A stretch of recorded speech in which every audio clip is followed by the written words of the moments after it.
제가 2010년도에 신학대학원을 준비하면서 있었던 일을 여러분과 함께 나누기 원합니다. 신대원 입시를 얼마 안 남긴 상황이었습니다.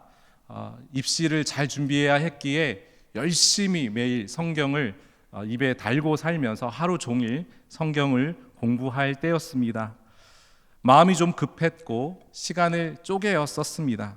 그때 돈이 거의 없을 때라 삼각김밥으로 끼니를 거의 때울 때였습니다. 하루는 삼각김밥보다 더 맛있는 것을 사 먹을 수 있는 돈이 생겼습니다. 그래서 분식집으로 달려갔습니다. 편의점을 지나 분식점으로 들어가는데 얼마나 마음이 흡족한지요. 맛있게 분식을 먹고 있는데 낯익은 할머니 한 분이 제 옆 테이블에서 식사를 하고 계셨습니다. 그런데 별로 기억하고 싶지 않은데 그 할머니는 사실 제가 어렸을 때 저희 동네에서 사시는 할머니셨습니다. 그 할머니는 저를 알아보지 못하는 듯 했습니다. 그리고 때때로 그 할머니를 길 가다가 마주친 적이 있었고 그때마다 제 마음속에 저 할머니에게 복음을 전해야 된다라고 하는 강한 부담감이 올 때였습니다.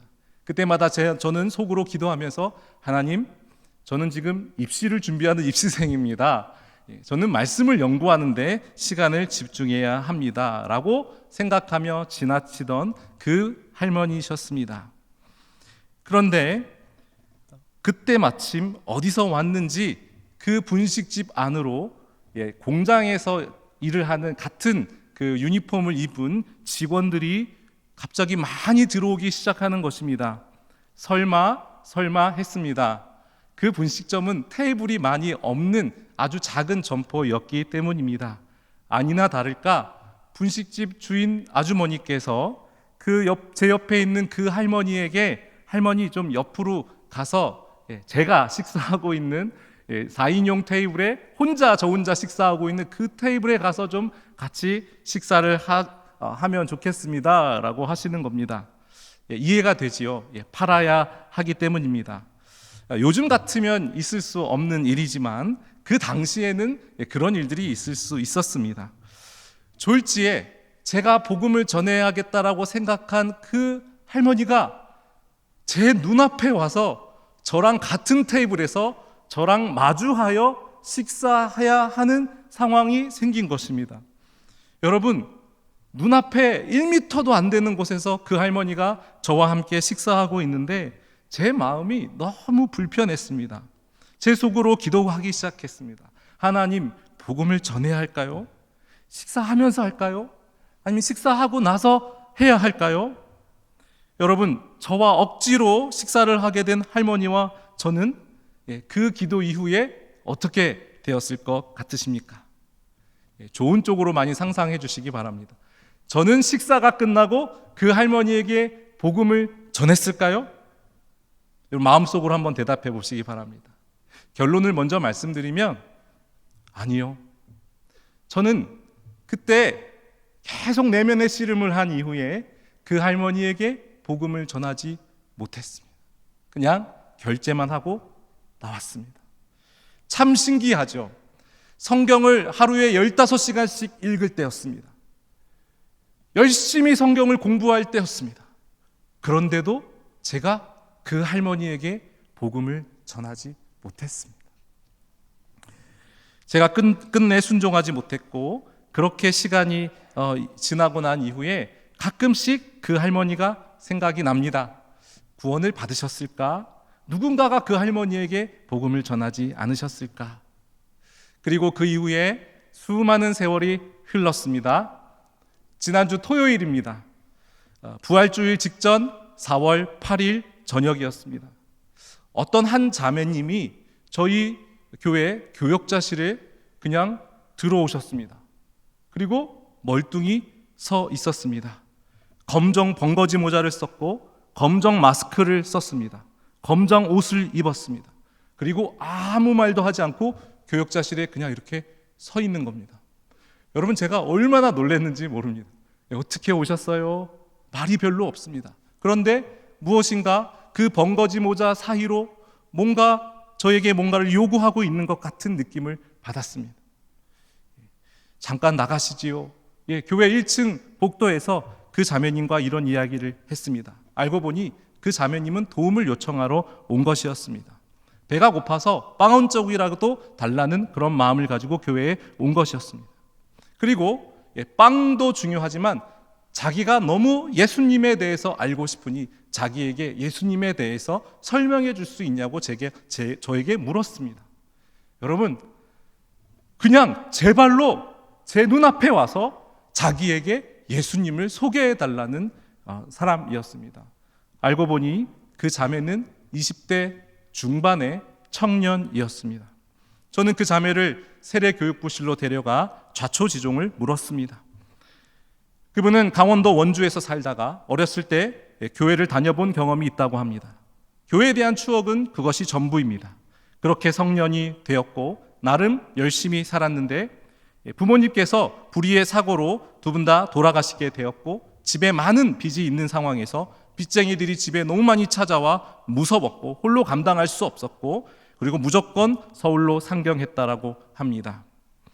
아무런 대책 없이 살다가 그냥 아파트 주민인 척 아파트 주민들이 퇴근할 때 그 아파트 동에 들어가 홀로 계단에 앉아서 밤을 지새우고 또 누군가의 도움을 요청하며 그렇게 살아가고 있는 일종의 노숙자처럼 살고 있는 청년이었습니다. 그 청년은 어렸을 때 굉장히 좋았던 추억을 가지고 있는 교회를 찾아가 자신의 상황을 나누고 교회를 방문했다라고 합니다. 그런데 교회마다 대부분 이 자매를 부담스러워했고 이 자매를 내보내고 싶어 했고 그리고 심지어 어떤 교회는 자기를 내보내면서 지금 교회 행사가 있어서 너무 바쁘다고 다음에 오라고 그 자매를 내보낸 이후에 교회 봉고차를 타고 전도하러 갔습니다. 그 자매는 충격을 받았습니다. 저에게 묻습니다. 목사님이라면서요, 교회는 어떤 곳인가요? 하나님이 사랑하신다면서요? 그런데 그 사람들은 왜 저를 두고 전도하러 나가면서 저를 향해서는 아무런 마음을 주지 않는 건가요? 제가 그 자매의 이야기를 들으며 고민에 빠졌습니다. 교회는 무엇을 하는 곳인가? 교회는 이 땅에 왜 존재해야 하는가 생각하게 되었습니다. 그리고 마음을 다해 그 자매의 이야기를 2시간가량 듣고 그 자매의 형편을 이해한 이후에 성경을 펴고 예수님이 어떤 분인지에 대해서 설명을 해주고 제 마음을 다해 그 자매를 위해 기도해주고 보냈습니다. 그 자매가 이렇게 이야기하면서 나갔습니다. 제가 노량진 교회에 와서 이렇게 복음을 들을 수 있어 너무너무 감사합니다. 큰 위로를 얻었습니다. 자매님 다음에 꼭 다시 한번 노량진 교회에 오십시오. 그러면서 제 번호를 적어주고 그리고 자매를 축복하면서 보냈습니다. 교회란 어떤 곳인가? 교회는 이 땅에 왜 존재해야 하는가? 우리는 교회로서 무엇을 해야 하는가? 많은 고민을 하게 되었습니다. 오늘 본문에 보면 예수님의 승천하심 이후에 약속하신 성령이 불의 혀와 같이 공동체에 임하였다라고 설명합니다. 이곳저곳에서 놀라운 기적이 일어났다라고 합니다. 이에 대하여 베드로가 설교하는 장면이 2장과 3장에 등장합니다. 예수 그리스도에 대한 많은 수식어가 붙어 있는데 사도행전 3장에서는 오늘 본문에서는 예수님을 선지자라고 말하고 예수님을 종이라고 하는 표현으로 설명하고 있습니다. 왜 그럴까요?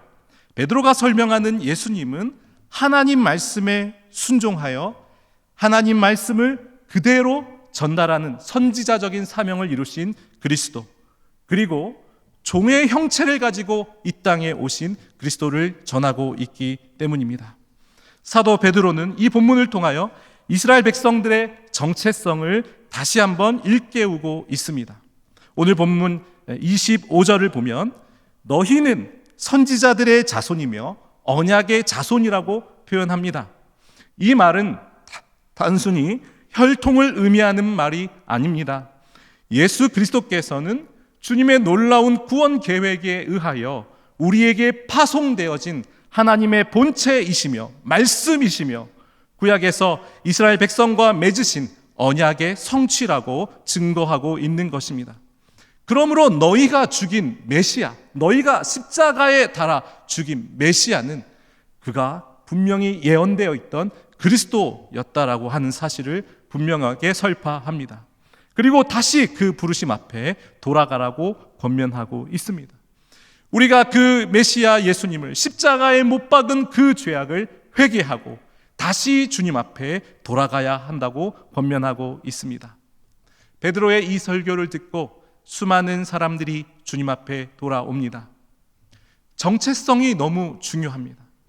너희는 선지자들의 자손이고 너희는 언약의 자손이다 라고 하는 이 정체성을 일깨웠을 때 이 공동체는 다시 한번 주님 앞에 엎드려 십자가 앞에 회개하고 새롭게 함을 얻는 초대교회를 형성하는 중요한 공동체가 되었습니다.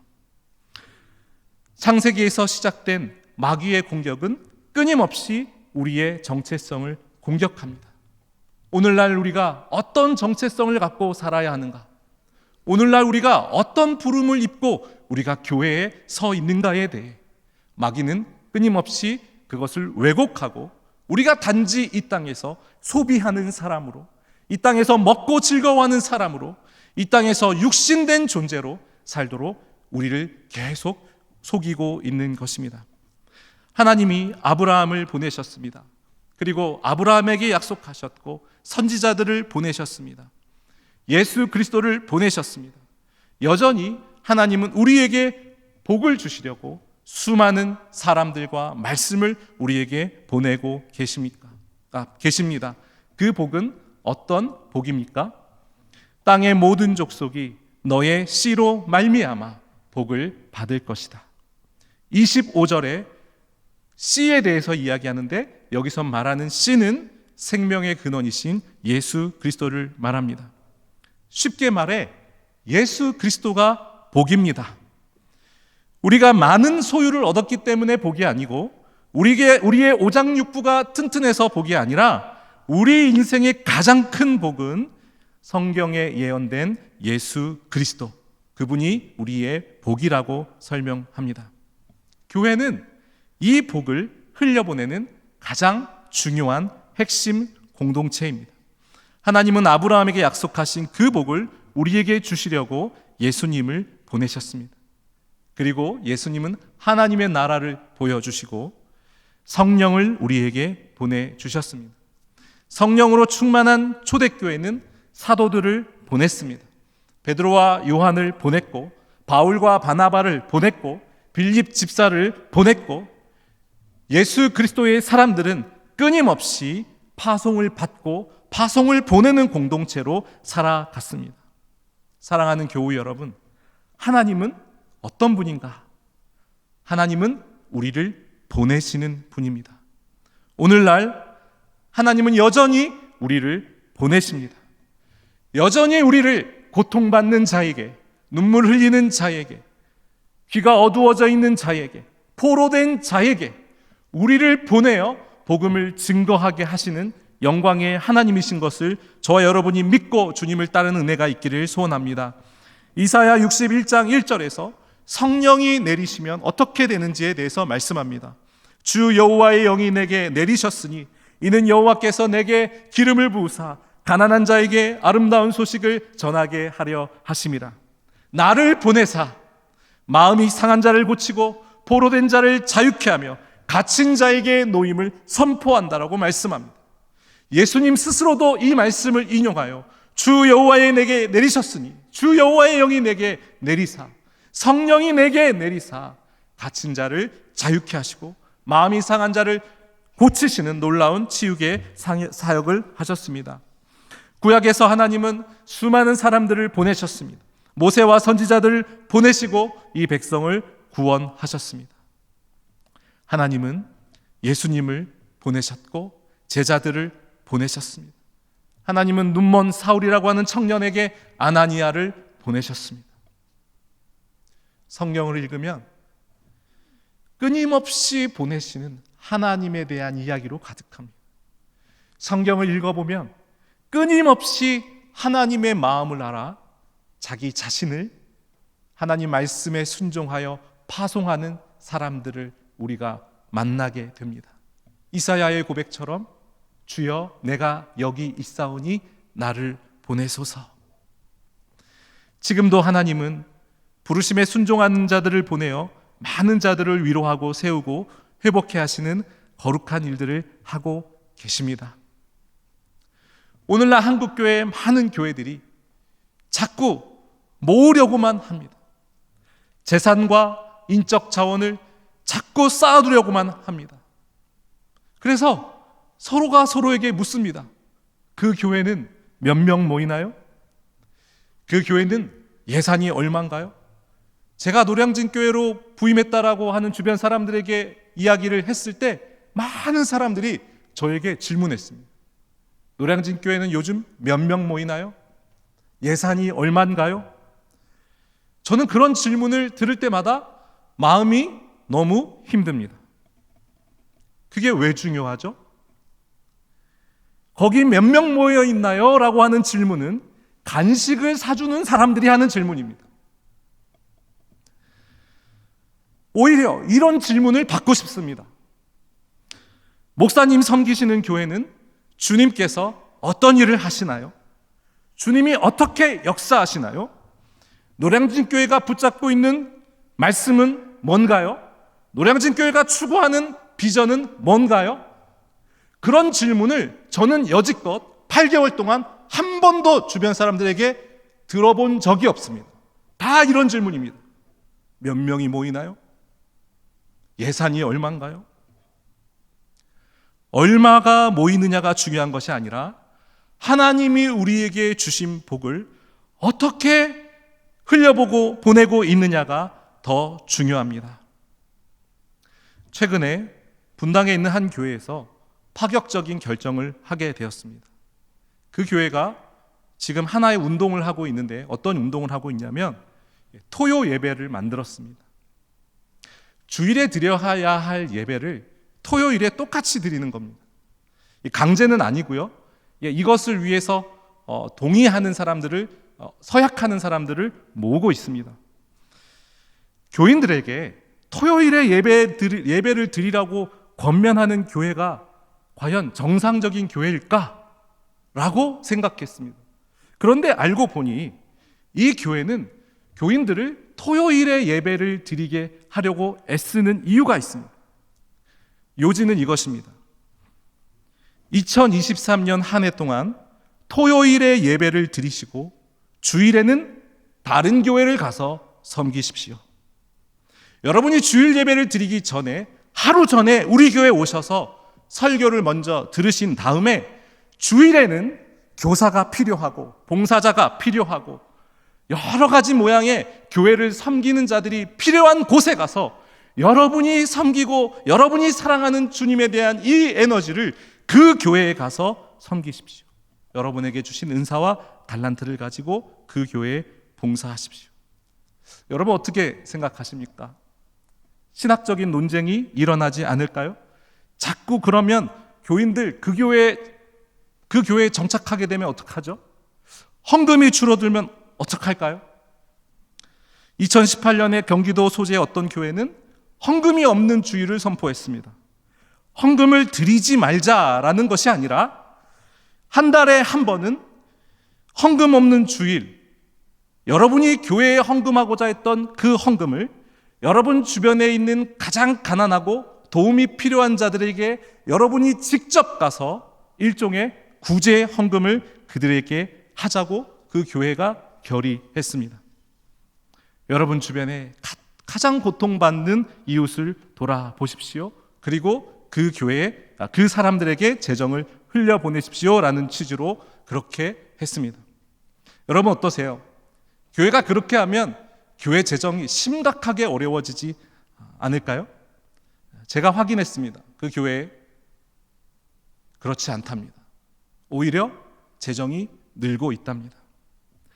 제가 전에 섬겼던 한 교회는 소그룹이 무조건 1년에 적어도 한 번 혹은 두 번은 교회를 오지 말라고 했습니다.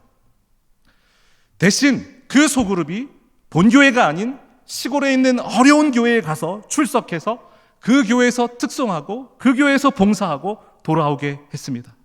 그리고 그것을 가지고 간증하고 나눔을 하였습니다.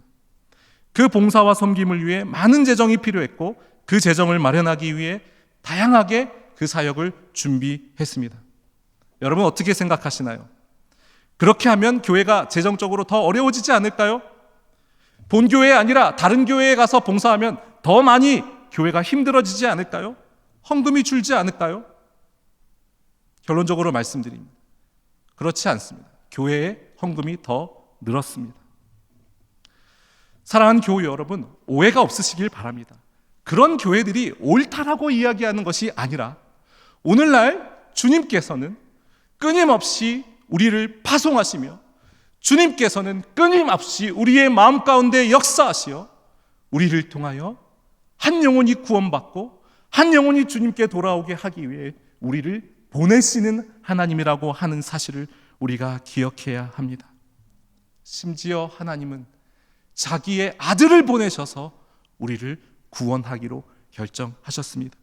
갈라디아서 4장 4절과 5절입니다. 때가 차매 하나님이 그 아들을 보내사 여자에게서 나게 하시고 율법 아래 나게 하신 것은 율법 아래 있는 자들을 속량하시고 우리로 아들의 명분을 얻게 하려 하심이라.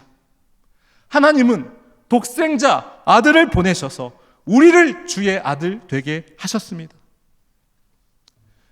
어렸을 때 제가 유치부 때 불렀던 찬양이 너무 생각납니다. 그때에는 PPT도 없고 OHP 필름도 없고 그 뭐라고 하죠? 궤도라고 하나요? 매직으로 쓴 궤도 글씨에 이렇게 넘겨서 열심히 찬양했던 기억이 아직도 제 마음속에 생생하게 기억납니다.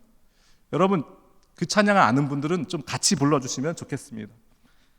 사랑은 참으로 버리는 것 버리는 것 버리는 것 사랑은 참으로 버리는 것 더 가지지 않는 것.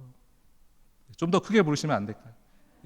율동하면서 이상하다 동전 한 입 움켜 잡으면 없어지고 쓰고 빌려주면 풍성해져 땅 위에 가득하네 오 사랑은. 옆 사람과 같이 이렇게 했던. 끝나고 하세요.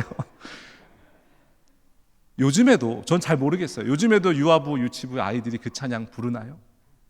그 찬양을 부르면서 어렸을 때 사랑이란 버리는 거구나, 가지지 않는 거구나, 더 쌓아둘 수 있고 더 모을 수 있는데 그렇게 하지 않는 거구나, 동전 한 입이라도 더 쓰고 풍성해져 땅 위에 가득하게 하는 것이 이것이 예수님이 우리에게 행하시는 마법이구나, 그렇게 배웠습니다.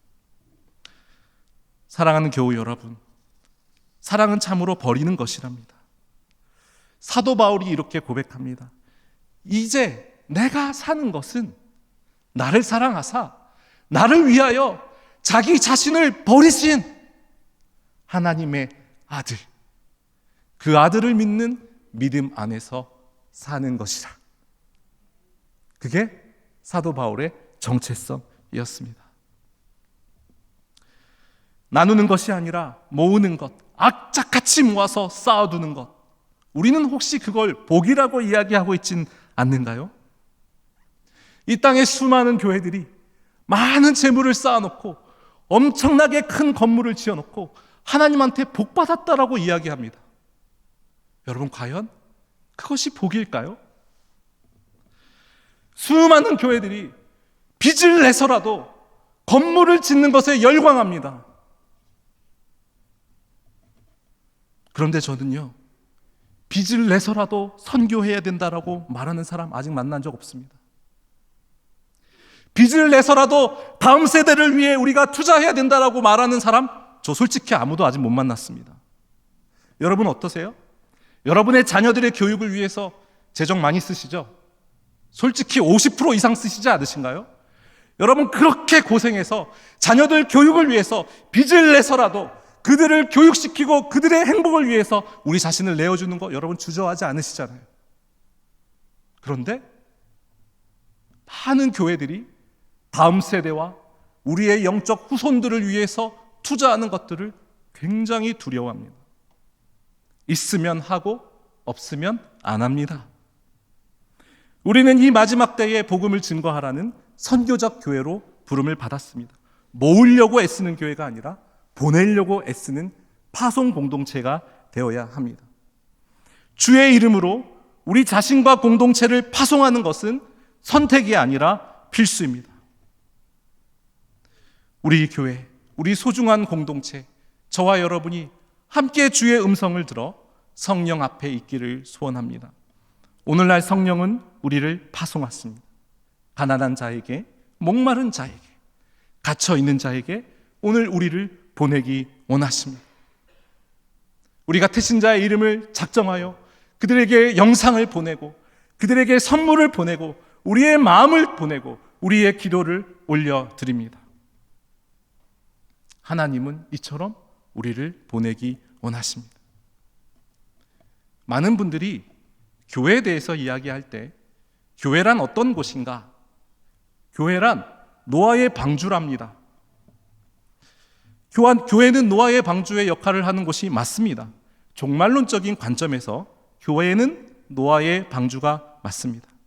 교회는 종말의 때를 견딜 수 있는 우리에게 주신 주님의 몸이며 구원 공동체입니다. 그러나 선교학적인 관점에서 보면 교회는 노아의 방주가 아닙니다. 세상이 심판을 받고 있는데, 세상이 멸절을 당하고 있는데 우리끼리만 안전한 것, 우리끼리만 보호 안에 있는 것, 이것은 선교적인 관점에서 건강한 교회가 아닙니다. 예수님은 심판을 앞둔 이 세상 속으로 들어오셨습니다. 그리고 자신을 던지셨습니다. 그리고 자신을 내어 주셨습니다. 선교적 관점에서 교회는 갈릴리 호수에 예수님이 타셨던 작은 나룻배입니다. 나룻배 같은 교회는 예수 그리스도 때문에 풍파를 이깁니다. 나룻배 같은 교회는 예수 그리스도 때문에 저 건너편에 갈릴리 호수 건너편으로 가서 예수님과 더불어 힘있게 나아갑니다.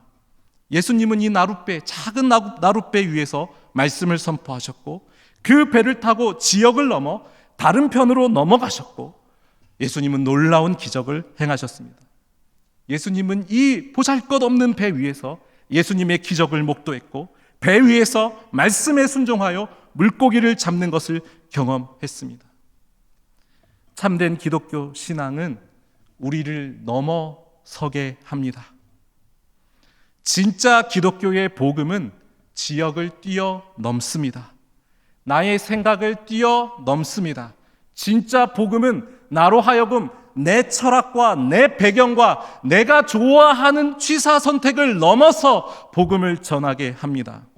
사랑하는 교우 여러분, 우리가 진짜 예수의 사람이라면 예수님이 하셨던 것처럼 나와 다른 사람, 나와 다른 공동체, 나와 다른 문화와 혈통과 성향을 가진 사람들을 끌어안고 그들에게 아브라함의 복을 전하는 사람입니다.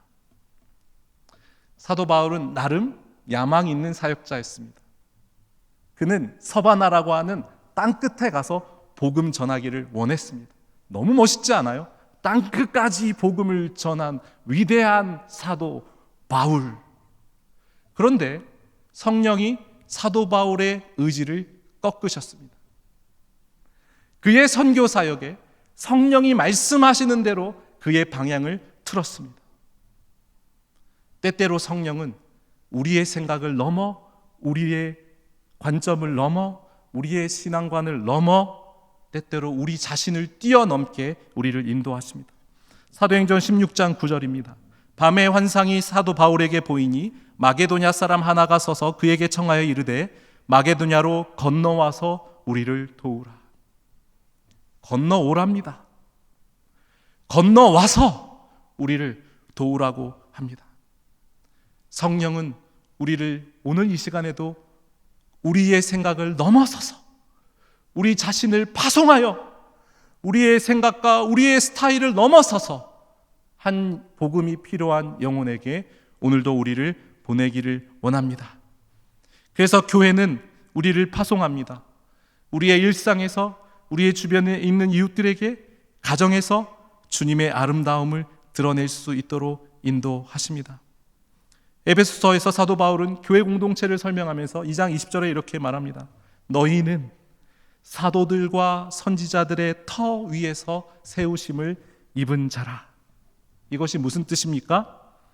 하나님께서 우리에게 말씀하시는 것입니다. 나는 너를 불러 복을 주어 구원에 이르게 하기 위해 선지자들과 사도들을 불러 거룩한 교회 공동체를 세운 거야.